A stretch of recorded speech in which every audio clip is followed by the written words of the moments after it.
Alors Monsieur Cadillon, bonjour. Bonjour. On a appris par la presse récemment et puis le bouche à oreille qu'il y avait à nouveau un voyage organisé au lycée Victor Duruy concernant le devoir de mémoire. Alors comme je sais que vous travaillez depuis plusieurs années sur cette thématique, pourquoi êtes-vous reparti et puis surtout avec quelle classe cette année sur ce thème-là? Alors cette année on repart sur un projet qu'on avait monté déjà l'an dernier avec les élèves de première, donc maintenant ce sont les terminales, où on avait travaillé justement sur le devoir de mémoire en allant sur place à Verdun, en faisant une exposition, une cérémonie. Les élèves tiennent particulièrement justement à faire ce travail sur le devoir de mémoire, parce que ça leur permet, en art plastique en particulier, de s'impliquer et de faire un travail qui témoigne de leur engagement. Cette année par exemple, nous allons aller au Festival des lycéens, où le sujet qui a été choisi par les élèves, c'est quand l'art s'engage. Donc suite à ce choix, nous allons à Paris cette année, où nous allons visiter des grands lieux historiques.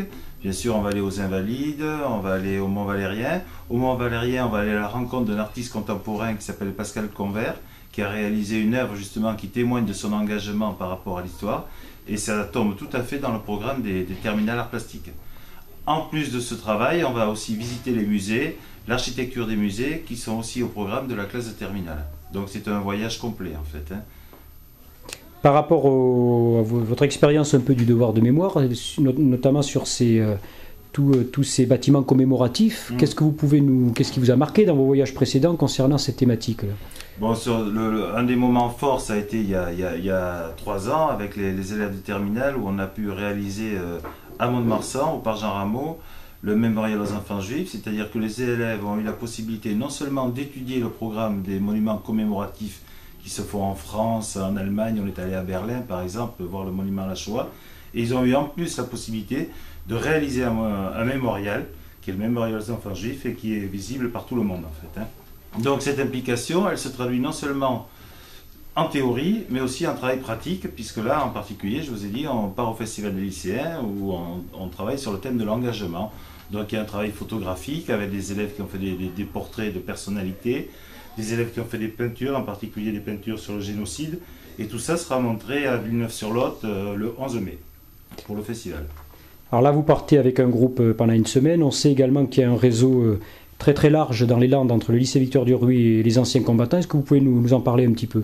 Mais justement, un exemple concret par rapport au Festival des lycéens, il y a un groupe de 3 élèves qui travaillent la photographie, qui sont passionnés de photographie, et qui sont allés à la rencontre d'anciens combattants pour leur tirer le portrait, entre guillemets, mais aussi pour les questionner sur leur engagement. Et le travail se traduira par un travail photographique, mais aussi un questionnement sur le pourquoi on s'engage, pourquoi ils se sont engagés. Et les élèves vont continuer dans ce rythme-là, en allant rencontrer les gens du Resto du Cœur, et ainsi de suite. Voilà. Pour clore un petit peu cet échange, concernant ce voyage à Paris, quelles sont les suites que vous envisagez avec les élèves? Alors les suites à envisager avec les élèves, d'ailleurs pour eux, le premier point, c'est un enrichissement personnel, c'est-à-dire que les élèves de 16, 17, 18 ans vont être confrontés à des choses, à des monuments, à des images, à des œuvres d'art en fait qui parlent, comme le Guernica de Picasso. Bon, il n'est pas à Paris, mais ils vont voir des esquisses, ils vont voir toutes les œuvres dadaïstes de ces artistes des années 20 qui se sont engagés justement pour condamner la guerre 14-18. Donc ils vont voir, et tout ça après sera exploité en cours justement, et leur servira pour le baccalauréat. Merci M. Cadillon, et puis bon voyage à ce groupe. Merci beaucoup.